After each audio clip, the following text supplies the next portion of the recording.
po tayo. Maraming salamat po. Amen. Isang hindi pa naluluto talaga ang niluto ni Brother Orlan. Malakihang luto yun.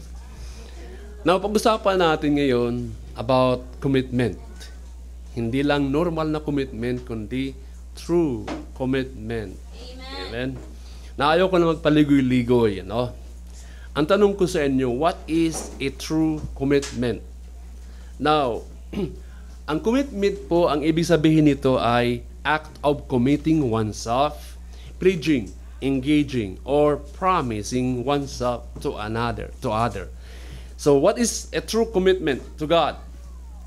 Now, paano ba tayo magiging komitado sa Panginoon? Ano ba yung totoo o tunay na nangangako sa Panginoon o commitment sa Panginoon? Alam niyo po, ang commitment o kaya pangako, ano pa yung paano dito, ano? Isa pong may kamalayan po na pinili mo upang gumawa ng isang bagay. Ito po'y kamalayan mo na pagpili upang gumawa ng isang bagay. Hindi mo lang ito naramdaman ng isang bisis. Hindi mo lang ito ay talaga namang na minsan mo lang gagawin. Okay? Tayo po ngayon kasalukuyan nakakalungkot na. Amen? Nasa panahon ngayon kung saan ang commitment sa mga tao ay hindi na mahalaga o importante sa kanino man. Halimbawa, sa pag-aasawahan. Ngayon po, ang hiwalayan ay rampant na. Amen. Sa mag-asawa. Nakakaalarma po yan. Pataas ng pataas po ang hiwalayan. Yung divorce, annulment. Alam nyo, nung pumunta nga kami noon sa yung pagbili ng bahay dyan, doon sa attorney na yon, ang mga listahan doon sa annulment, schedule, July, gano'n, August, annulment. Ang dami mga annulment doon.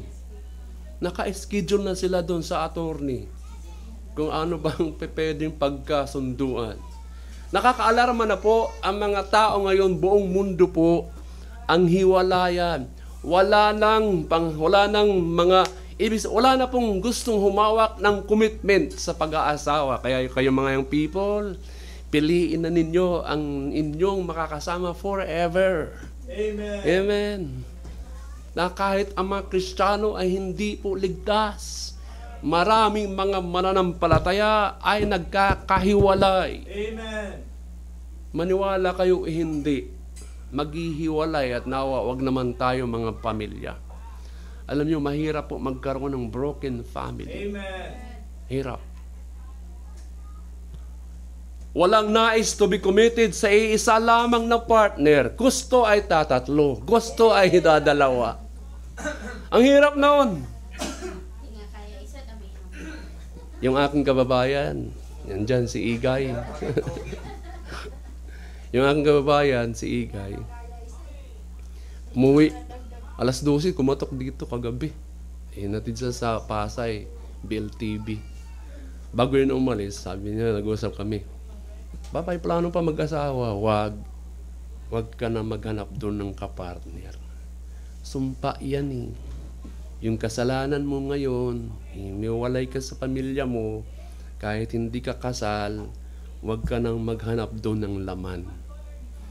Ganun ba, pastor? Oo. Yung kasalanan na yan na gagawin mo ngayon ay kasalanan mo na ginawa noon. Kadina yan na sumpa. Magtutuloy-tuloy yan. Gusto lang magkakaroon ng yung mag-aalaga sa akin. Matanda tayo eh. Kahit na tiisin mo na mag-isa ka na lang. May trabaho ka doon, may kapatid ka naman doon. May mga anak ka. Yung mga anak mo, susundan ka niyan. Hindi mangyari, sabi ko kasi, hindi mangyari sa atin personally, yung mga anak nyo po, susundan nila yan eh. Amen. Ganoon naman ang pamilya namin, gawin ko rin. So mahirap po yun, Walang nais magkaroon ng isa lang partner para sa buong buhay na ito dito. Yan namang biblically. Amen. Iisa lang. Amen. Ayaw yata. Amen. Iisa lang. Wala nang humawak ng commitment sa mga mag-asawa. Sa mga estudyante din, ayaw na nila talagang panghawakan ng commitment sa pag-aaral. Ayaw na magtapos. Gusto na lang din mag-asawa agad. Ang mga tao, minsan, hindi na talaga nagkukumitado sa pag-aaral. Amen. Minsan sa mga may trabaho, gusto na lang din mag-switch ng trabaho. Ayaw nila sa trabaho nila. Gusto ko nga ng trabaho eh. Ang mga Kristiyano ay hindi na yung kakaiba din ngayon. Amen. Wala na tayo talaga sa kapanahon ngayon, lalo na mga Kristiyano. Even Baptist ngayon, churches. Ayaw na nila ng committed na magkaroon ng commitment sa church. Lalo na sa Panginoong Hesukristo. Ayaw nila magkaroon na sumunod ng pagkakomitado sa Panginoon. Nakakalungkot na ang mga Kristiyano ngayon. Noon, handa silang mamatay. Ngayon, bahala ka dyan, mag-isa ka. Martir noon. Ngayon, wala na. Ako'y naniniwala, we are living in days where commitment is lacking. Talaga, nagkukulang na tayo ngayon ng mga Kristiyano, nagkukulang sa commitment. Ano niyo po, magbasa tayo ng Bible. Isaiah 26, sa verse 3 and 4. Isaiah. Sa Isaiah 26, sa verse 3 and 4. Thou wilt keep him in perfect peace, whose mind is stayed on thee, because he trusted in thee. Trust ye in the Lord forever, for in the Lord Jehovah is everlasting strength. Alam niyo kung paano ka mananatili po na pananatilihin yung kapayapaan sa iyo ng perpekto at magkakaroon ka ng ibang kaisipan mo talaga na mananatili na mapayapa. Ang mga Kristiyano kailangan lang talaga magtiwala sa Panginoon. Ang mga tao pong may kapayapaan at nananatili sa Panginoon, yun lamang po ang nagtitiwala sa Panginoon. So, if you want success in life, kung nais mo ng pag-asa, kapayapaan, kailangan mo manatiling kumitado sa Panginoon. No matter what your circumstances are. Kailangan natin magtiwala. Ang tanong ko kasi ngayon sa inyo, gaano ka ba kakumitado sa ating Panginoong Hesukristo? Lahat ba ng mga area sa mga buhay natin ay kumitado ka sa Panginoon? Yung mga lugar natin sa bawat buhay natin? Alam niyo po, ikwento ko na sa inyong illustration ang kwentong ito. Meron pong isang may-ari ng, itong tao na ito ay, yung bahay niya, ipinagbibinta niya. And then, naglagay siya ng karatula sa labas, for sale. And then, meron pong pumunta at nakipag-usap sa kanya na buyer. Now, yung halaga ng bahay, yung buyer ay hindi sapat yung kanyang bayad. So nakipag-usap siya. Eh, paano to hindi kasi yung aking pera? Kung nabaga 1 million in ano na lang 999.99 piso na lang. Paano ba to? So pumayag yung owner sa buyer. Ganito, sige. Pero sa isang kondisyon. Yung naikwento ko na sa inyo yung nasa harapan na pako, kasi kulang ang pera mo, pag-aari ko pa yan sa harapan. So sige, sumang-ayon yung buyer. Sige, ito na. Sige, bilhin ko na to. Now, dumating yung mga ilang taon, yung may-ari ng bahay, balak niyang bilhin uli yung bahay niya. Namimiss na siguro yung bahay niya eh. So, pinuntahan niya yung bumili ng bahay niya. Alam niyo, hindi pumayag yung bagong may-ari ng bahay. Kaya ang ginawa niya doon, paggabi, yung pako sa labas ay nilalagyan niya ng mabahong patay na pusa. o aso o ano man. Para bang basura yan. Naaamoy ng bagong may-ari, yung amoy na yun sinasabit doon. Nung gabi, sa tagal ng panahon, naamoy palagi pag gabi-gabi, pasekrito Kaya napilitan na lang, hindi na malaman kung anong amoy na yon, kung saan nanggagaling. So napilitan, ibinta uli doon sa dating may-ari. Ngayon, nabili ng dating may-ari yung bahay niya uli. Anong ibig tukuyin sa inyo? Pag hindi po 100% kakomitado sa Panginoon sa paglilingkod, magtira ka ng katiting sa puso mo. Amen. Gagamitin ng diablo niyan na masira pa ang buhay natin. Amen. Ayaw ng Panginoon na half-hearted tayo, na partial obedience means disobedience. Napakahirap po mag-iiwan tayo para sa iba sa pagbibigay ng paglilingkod. Nakakalungkot ang totoo, mga minamahal.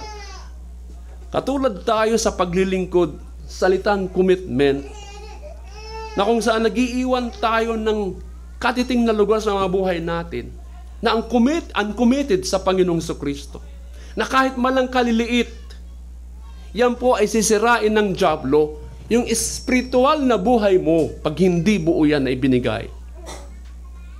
Kaya minsan yung ating commitment, pira-piraso lang sa Panginoon.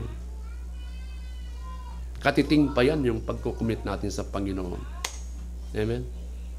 Our most desperate need as a Christian is to have every area of our lives committed to walking with Christ. Kailangan tayo maging komitado sa ating paglakad sa Panginoon. Now, ayoko nang pahabain, amen, sa aking introduction. Number 1, outline. Pag-usapan natin nito, yung 30 mga tao na lumapit kay Kristo at nagkaroon ng pagsasabing, susunod, I will follow you, Jesus Christ. Tingnan natin dito, unang tao. Amen? Yung kanilang commitment sa pagsunod. Number 1 po, true commitment is more than involvement. Okay? Ngayon po, minsan nag-i-involve ka sa ministry. Pero higit pa doon ang involvement sa commitment. Yan mga sa verse 57 and 58. Sige po. Sa verse 57 ang ating text. And it came to pass that as they went in the way, a certain man said unto him, Lord, I will follow thee whithersoever thou goest. And verse 58, and Jesus said unto him, Foxes have holes, and birds of the air have nests, but the Son of Man hath not where to lay his head. Now dito, mga minamahal, itong tao na ito ay gumawa po ng isang talaga naman salita na mag-commit sa Panginoon na malalim na pagsusunod. Nangako siya na sumunod sa Panginoong Kristo. Kahit saan, bakit napaka-powerful po? Kahit saan pumunta ang Panginoong Kristo, sasama siya. Amen. Diba? Yan ang mahirap dito na commitment niya. Naniniwala ko ang taong ito ay napaka-sincero, seryoso sa pagsunod. Dahil nais nang maging kaparte sa gawain at gumawa ng kakaiba at naiiba sa Panginoon, sa ministry. Amen? Meron ba dito? Susunod ako kahit saan pumunta. Amen po ba? Now, ang kanyang desisyon, alam ko, nakabase lang yun sa mga nakita na siguro si Kristo kasi padaan siya . Diba sa verse 1? Nakita nyo? And it came to pass that as they went in the way, sa daan, lumapit yung tao na yun. Siguro nakita ng balaking ito na nagpakain ng tao, nagbuhay ng patay, naggamot ng may sakit. Yung milagro po, yung miracles, nakita niya lahat doon ang ginawa niya sa Kristo. Kaya nagkaroon siya ng desisyon na sumunod sa ating Panginoon. Nakabase lang lahat doon sa mga milagro na ginawa ng ating Panginoon. Doon ang basihan niya. Hindi niya iniisip ang patungkol sa halaga sa isang tao ng pagiging isang disciple. Anong disciples? Learner. Estudyante. Kaya kailangan tayo maging learner. Ang ating pag-aaral, pagkakatuto sa salita ng Panginoon ay forever. Ang totoong commitment talaga ay may cost na kailangan pagbayaran natin. Madami sa atin nagko-commit upang gumawa ng isang bagay, nag-commit sa ministry, pero hindi muna tinimbang ang mga mahalagang bagay. Siguro nag-i-emotion ka lang. Natuwa ka siguro sa choir, ang gaganda ng uniform. Maganda magsalita sa pulpito. Kulang pa nga tayo dito ng palakpak, wala din natin ginagawa yan. Nagkaroon ka lang ng emosyon, di ba? Ang ilan sa atin, mag-aaral ng Bible school. Di ba? Amen. Nang dumating yung mga pagsubok, wala na. Now, ang tunay na commitment ay I have decided to follow Jesus. No turning back. No turning. Yan talagang commitment. I have decided to follow Christ no matter what comes against me. Who oppose me, I will be committed to Jesus as long as I live. Yan talaga ang commitment. Amen po ba? Amen. Ngayon, nang mapansin ng ating Panginoong Jesucristo ang taong ito na nais sumunod sa Kanya, yung Kanyang commitment kulang sa Kanya. Sa verse 58, sabi ng Panginoon, foxes have holes and birds of the air have nests, but the Son of Man have not where to lay his head. Hindi mo alam kung saan matutulog ang Panginoon, kung saan. Mabuti pa yung mga ibon ay mga pugad, yung mga lobo ay may mga lungga na pupuntahan, pero ang the Son of Man ay wala siyang, di ba, mahihigaan na permanente. Ang taong ito, naniniwala ako, hindi bumalik yon. Di ba, ang kanyang alibay, Lord, I will follow thee whithersoever thou goest. Pero hindi talaga yan sumunod ng tuloy-tuloy. Dahil he did not want to commit himself to Jesus pag ang mga panahon nasa mga paghihirap na. Nakita lang kasi niya yung milagro ng Panginoon. Nagpakain ng mga tao na 5,000 at saka yung mga milagro. Ang nakakalungkot dito is that halos ang mga tao po, nagsisettle sila na maging involved lang sa gawain, pero walang commitment. Amen. Naiiba ang involvement kaysa sa commitment. Ang pagiging involved, ibig sabihin that you can do what you want as you want and when you feel like doing it. Paano mangyari? Alam niyo ganito, may magkaibigan, ang magkaibigan na ito, yung manok at saka baboy.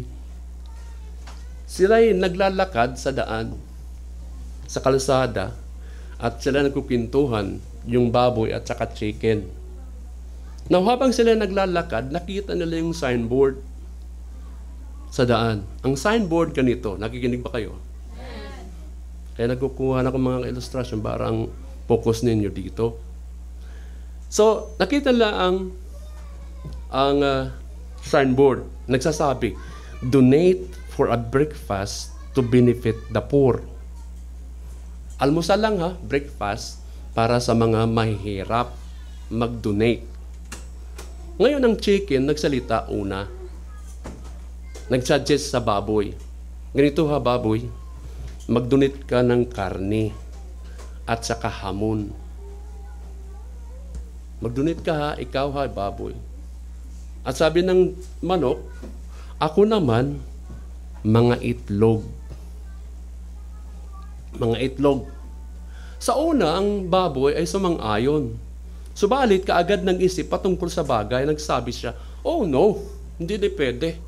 Para sa'yo, parang isang contribution lang, itlog lang. Ang sa akin ay total talaga. Kruk, ako patay. Yan ang total na commitment. Karne, hamon, lahat talaga papatayin ako. Ikaw itlog lang eh. Contribution lang sa inyo. Ako talaga sacrifice. Patay buhay ito. Tingnan nyo. Yan ang involvement at saka commitment na naiiba. Tingnan nyo, involved lang tayo sa gawain, pero kakapagdating na panahon, wala na. Amen? Ang pagkakaiba ng involvement at commitment ay tulad ng isang itlog. Ganun nga eh. Kaya nga ang tanong sa inyo, gaano ba ang buhay natin? Honestly, kung titingnan ang commitment natin, ginagawa ba natin sa buong buhay natin? True commitment is more than involvement. Simple lang ang aking mensahe. Pangalawa, mapainom mo ng tubig. Pangalawa po ay true commitment is giving priority to God. Sa ating text, sa verse 59 hanggang 60. And he said unto another, Follow me. But he said, Lord, suffer me first to go and bury my father. Jesus said unto him, Let the dead bury the dead, their dead, but go thou and preach the kingdom of God.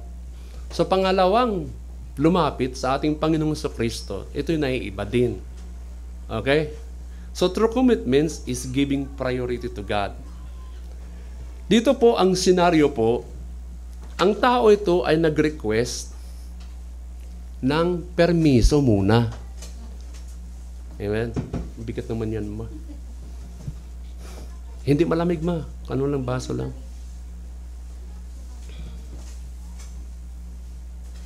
Saglit lang, ha? Walang na lang drum.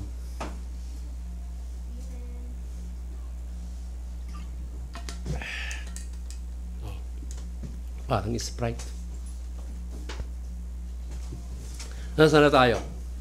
Dito ang tao po, susunod po sa ating Panginoong Kristo, pero mayroon siyang hiniling. Okay? Sa ating Panginoong Kristo, bago sa sumunod. Ang hiling nito ay mailibing yung tatay niya. So pag-usapan natin yung pamilya. Amen? Amen. Alam niyo, si Kristo dito, ng ating Panginoon, sumagot siya ng pahars. Talagang biglaan. At hindi magandang sagot kung ang tao nagpaalam.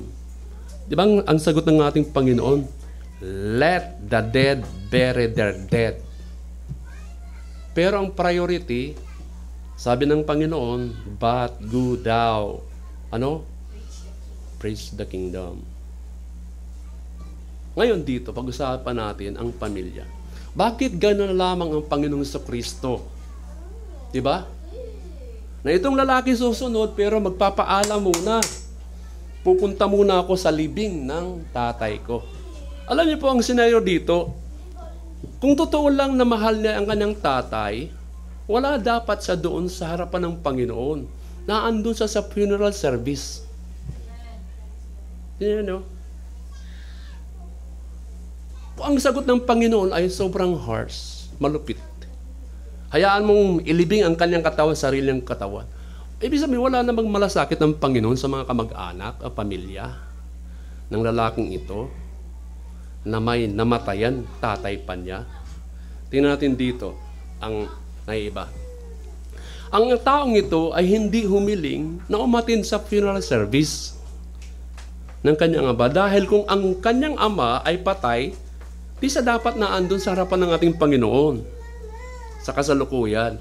Siya ay humihiling na na magkaroon naman ng pagmamalasakit para sa kanyang pamilya bago siya sumunod sa Panginoong Kristo. Ibig sabihin, ang kanyang priority ngayon, sino? Pamilya niya. Bago siya sumunod. Ibig sabihin, first family, then Jesus. True commitment is giving priority to God. Minsan sa atin, nakakalungkot nga eh. May reunion kami, may nag-birthday, hindi makakadalo. Amen. May kaibigan Amen. Ako pupunta, hindi makakasimba. Family muna. Inuuna. Wala man ang sacrifice sa paglilingkod sa Panginoon. Pwede naman kayong pumunta doon. Punta sa libingan. Huwag tayo sasabay sa araw ng mga patay. Amen. May iipit ka doon. Pag may nag-inuman pa doon. Huwag naman Sunday. Amen. Sinong priority natin? Family ba o ang Panginoong Kristo? Sa mga kaibigan natin, hindi masama imbitahin ka sa kasal, sa birthday, sa anniversary, o kaya sa sayawan. Huwag lang makisayaw doon. Sa handaan.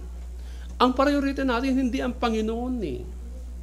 Wala pong masama na magkaroon tayo ng malasakit to take care of your family. Amen.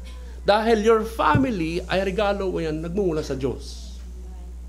At tayo po'y tinuruan sa Biblia to take care, magmalasakit sa mga pamilya natin. Amen? Ang Panginoon dito, pinag-uusapan dito, ang issue dito ay ano? Priority. Prioridad. Ninanais ng Panginoong Kristo para sa atin to make Him first in our lives at walang ibang mailulugar sa ating Panginoon sa puso na ating gagawin pagdating sa Panginoon. Priority. Pangalawa, ito ay urgent na pagsunod sa lalaking ito. Madalian para sa kanyang kung sinong susunod. Ibig sabihin, ang commitment na ito ng lalaki, ang nais ng Panginoon ay urgent sa pagsunod. Dahil ang sinabi niya, preach the kingdom of God. Anong ibig tukuyin ng ating Panginoong Kristo? Marami pong namamatay na mga tao walang Kristo sa buhay. Amen. Kaya napaka-urgent ang gawain ng pagsishare ng gospel. Kaya follow me. Preach the kingdom of God. See, tingnan nyo. Sinasabi dito ang Panginoon, kung ikaw talaga may commitment na sumunod sa Panginoon, ay prioridad mo siya eh. Amen. Then, lahat ng mga bagay sa iyong buhay ay itatwa pa. Tingnan natin dito sa Matthew 16, verse 24.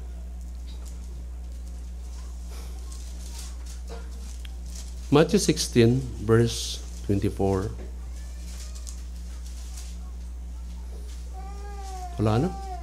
Matthew. Nakita niyo? Mark pala ako. Ang sabi doon? Okay. Matthew 16, verse 24. Sabi ng Bible, if any man will come after me, let him deny himself and take up his cross and follow me. Anong ibig sabihin ng deny yourself? Ibig sabihin, say to self and yes to God.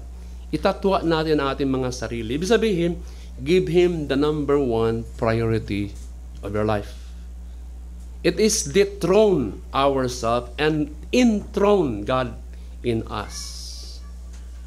Pag sinabing take up His cross, ang ibig sabihin niya, magkaroon tayo ng sacrificial. Magmalasakit tayo sa iba, mga tao, patungkol sa karya ng Diyos. Ang ating tungkulin bilang isang mananampalataya ay hindi personal na kaaliwan o comfort natin sa paglilingkod. Sacrifice. Kaya you take up His cross daily. And then ang sunod, follow me. Ang salitang follow me, be willing to go wherever God leads you. Yan ang ibig sabihin dito. Bakit ang Panginoong Kristo nais para sa atin na sumunod sa Kanya at magbigay tayo ng prioridad? Jesus has some work for us. Mayroong ibang mga trabaho para sa atin. Alam niyo po, nag-quote ako ng salita, we need to give Jesus priority and be committed to Him. Dahil God wants us to be fishers of men. Tingnan niyo, tayo po ang mag-aakay ng mga kaluluwa. Manghuhuli tayo ng mga tao. Amen. Ibig sabihin, pag sumunod tayo sa Panginoon, dapat walang nasasayang na mga panahon. Dahil marami tayong sisira ng mga tao. Ang kanyang pagbabalik ay totoo. Ay napakalapit na po din ang kanyang pagbabalik. Ninanais ng Diyos ang ating prioridad na commitment, dalhin ang mga ibang tao sa paanan ng ating Panginoon. Ipikilala natin ang Panginoong Hesus sa ibang mga tao. May gagawin na dapat kumplituhin at kailangan ng ating madaliang commitment. na dapat 100% priority. Lahat ng ating mga gawain, ang Panginoon dapat napapangunahan, prioridad. Alam ko, busy tayo. Sino bang hindi busy? Lahat na lang tayo busy. Pero huwag niyong kakaligtaan ang prioridad. Sino ba? Seek ye first the kingdom of God and His righteousness, and all these things shall be added unto you. Kaya nga, wala po tayong ilalagay na pagitan sa harapan ng paglilingkod sa Diyos na maabala ka. Nagsisilos ang Panginoon. Ibig sabihin, put God first ang ating Panginoon sa mga buhay natin. Kaya true commitment is giving priority to God. Panghuli, mabilis lang. Amen. Last verse ng ating text, 61-62. Naiiba rin itong pagsunod na tao. Amen. Ang sabi doon, and another also said, Lord, I will follow thee. But let me first go bid them farewell, which are at home at my house. And Jesus said unto him, no man having put his hand to the plow and looking back is fit for the kingdom of God. Alam niyo ang Panginoon dito, ang ganda siguro. Siguro ang ganda pag mayroong susunod sa iyo eh. Amen? Dito ang kwento ulit, pang-pangatlo na iba din. Ibig sabihin, title na natin, true commitment is keeping your focus on God.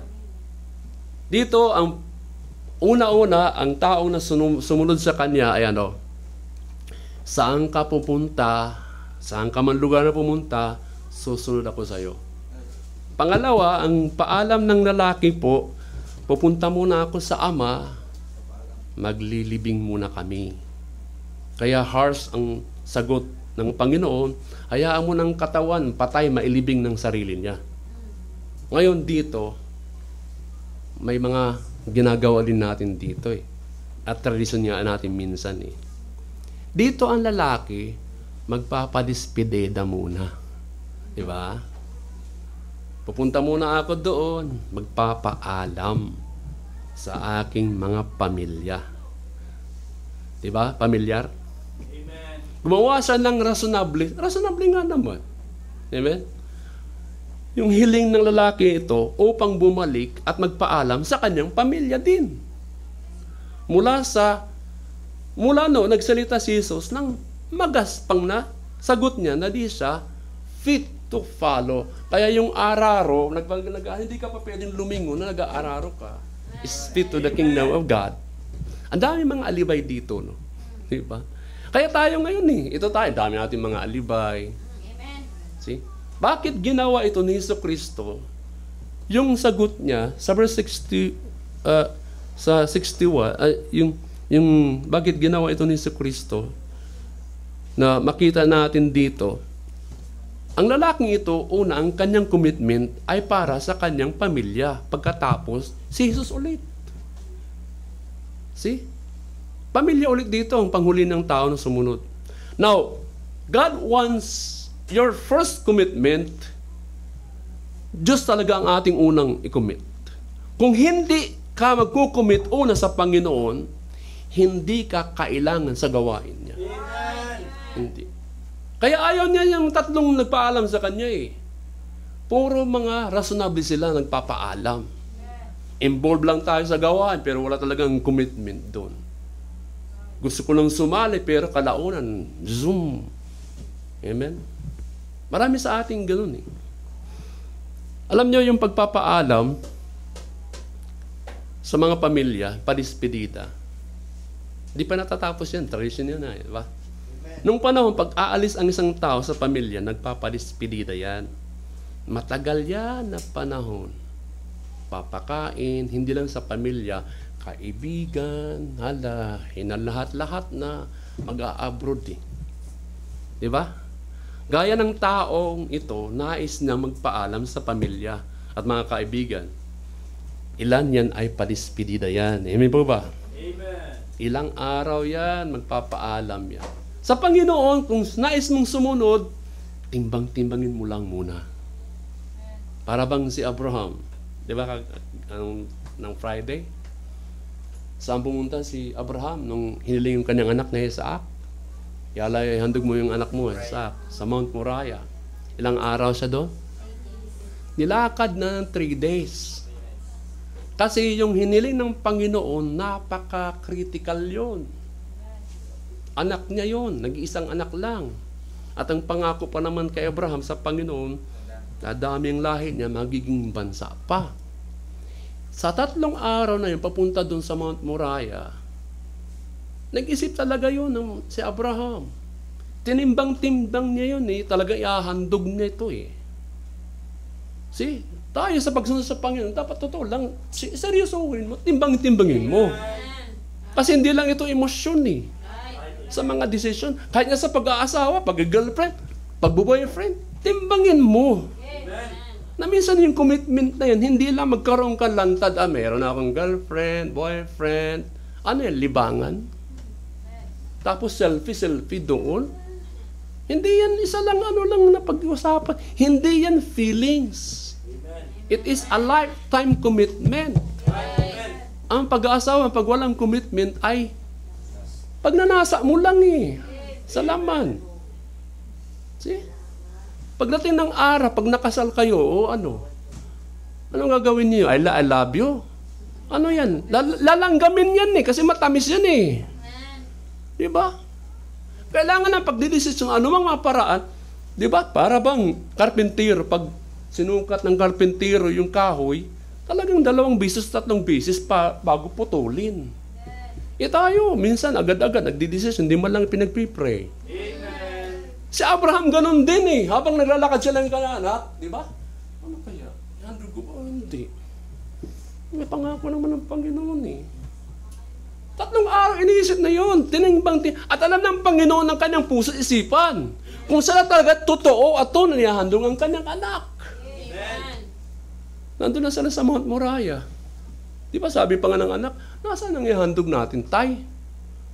Ang sabi niya, God will provide. Angat ng kutsilyo, higa ka anak. Wala nang reklamo ang anak. Sabi, tay, di man lang si Isa, ba't ako? Ihandog mo. Ano ba, nasisiraan ka na ng ulo? Nung iangat ng kutsilyo, naniwala ng Panginoon. Tayo din. Amen. Totoo ka bang may commitment sa Panginoon? Hindi. Kasi hindi ito laro-laro lang sa paglilingkod sa Panginoon. Kailangan dito ng talagang, ang title natin, true commitment. Amen. Ako, pag meron kayong mga alibay, wala akong magawa Kung nabaga ako, understanding, mahaba pang patient ko. Pero ang Panginoon hindi nauunawaan yan. Hindi naiintindihan yan. Kung ang trabaho niyo ay yan ay hindi nakakapag-simba ka, yung business mo o ano pa man, naiintindihan kita. Pero mangka, ang Diyos hindi naiintindihan. Amen. Kung anong sinabi niya, totoo siya. Amen. Hindi siya hindi mo malilinlang ang Diyos. Amen? So, ibig sabihin, katulad tayo sa taong ito, ng sobra na napaka-focus sa anong maiiwan niya sa kanyang pamilya, nagpaalam siya Piliin si Jesus. Hinihikayat ko kayo, ini-encourage. Piliin niyo si Jesus at piliin niyo lamang siya sa buhay ninyo. Amen. Yan ang true commitment. Magkaroon ka ng focus sa Panginoon. If you try to sit on 2 chairs, pag ikaw nais mong upo sa 2 upuan, ang mangyayari, mahuhulog ka sa gitna. Amen. Hindi ka pwede. Umupo sa 2 upuan. Mahuhulog ka in between. Tama ba ako? Amen. Para sa buhay natin, you must choose 1 chair. Amen. Piliin mo lang isa. Ang tawag ito yung susi ng commitment. Choose Christ and Him only. Piliin mo lang siya. Kasi pag pinili natin, ang unang mga prioridad natin, sabi ng isa, susunod ako sa iyo, Panginoong Jesucristo. Kahit saan ka pumunta, sabi ng Panginoon, wala ang the Son of Man, walang mahihigaan na kahit saan-saan See? Hindi napansin ng tao na yun, nagpaalam na, ang hirap pala ito. Nakita lang siguro yung, sarap kumain siguro pag milagro ito eh. At nagamot ng may sakit. Yung pangalawa, di ba nagpaalam din siya? Ililibing kanyang ama. Pamilya rin ang concern, ang prioridad niya. Amen? For life, you must choose one chair. Commitment is the key. Choose Christ. It is absolute impossible to live a Christian life na walang pagkakaroon ng kumplitong commitment. Imposible po para sa atin na mamuhay ng Kristiyanong pamumuhay na walang pagkakaroon ng kumplito talaga na commitment. 99.9, hindi pa yan totoo. See? Yung totoong commitment na dapat ay sumusunod lamang sa Panginoon. Alam ko, hindi tayo dito nilikha ng Panginoon na ating lalakarin ay puro bulaklak dyan. Higa ka na lang doon. Hindi ganun ang buhay. See? Sinumpa tayo ng Panginoon dahil kay Adan Eva eh. Andyan na tayo eh. Dito ay pinanak tayo na haharap at haharap na mga problema. Ayaw mo man o hindi, may pressure. Kung ayaw mo ng pressure, di ba naghalimbawa ko sa inyo, yung paggutom ka, pressure yan eh. Hahanap ka ng pagkain. Ang pagtae, pressure yan eh. Ayaw mong pumupos, pressure yan eh. Sa katawan natin, lahat ng bagay, maraming pressure. Amen. Amen. Kaya kailangan natin mag-focus ng totoong commitment. We have been called to commit ourselves to be Jesus, His disciples. Yan po ang panawagan sa ating mga sarili na i-commit natin ang ating commitment lamang sa Panginoon. Amen. Be committed to yourself, to the church, to the call, to the member, sa lahat ng mga ministry. Kasi pag wala kang 100% na totally commitment, involved ka lang sa gawain, pero wala kang commitment. Sumusunod ka lang sa Panginoon, para ka lang si Peter. Peter followed afar off toward Jesus Christ. Sumunod lang si Peter ng malayuan. Amen? Amen. Kung susunod ka na lang, totohanin mo na. Amen. Sa amin, sa wari-wari, kung ayaw mong sumama, sasaugin kita. Di ba? Gusto mong pilitan? Kung ayaw mong sumunod, hilain kita. Mahirap yun. Amen? Amen. Conclusion. Nais mo bang magkaroon ng commitment ngayon? Amen? Huwag na tayo libay-libay, bagpakunwa-kunwari. Kaya minsan, hindi ko alam ang mga puso ninyo eh. Amen. Amen? Pupunta dito. Hindi ko alam kung pupunta ba. Wala tayong pag-uusapan doon pagdating sa paglilingkod sa Panginoon. Pero ang aking trabaho, paalalahanan ka, linggo-linggo, yan ang tuturo ko sa inyo. Amen. Kasi tayong mga tao, dadalawa ang isipan. Walang iisa. Marami ang isipan natin. Kahit nga ako eh. Dalawang isip nga ako eh. Amen? Tayo na tumayo, tayo manalangin. Dakilang Ama, minsan pa, kami po nagpapasalamat sa mga salita niyo po. Ito'y minsan hamon sa mga buhay namin. Kung paano ba ang totoong commitment. Mga kapatid, ayaw ko ng pahabain. Meron ka bang nais ibigay na commitment? Yung totoong commitment ngayon para sa Diyos, para sa Panginoon. Iligtas ka, binigyan tayo ng buhay ng walang hanggan, especially heaven, mansion. At ang buhay natin, dapat nababago pa. Ngayon, ano bang nais mong i-commit sa Panginoon? Na hindi lang involved ka lang, hindi lang once in a blue moon ka lang. Meron ka bang nais i-commit? Na yung commitment mo, i-focus mo, hindi lang nag-aalibay. May kasayahan sa paglilingkod ng Diyos. Ito ang hindi natin natatamasa through obedience.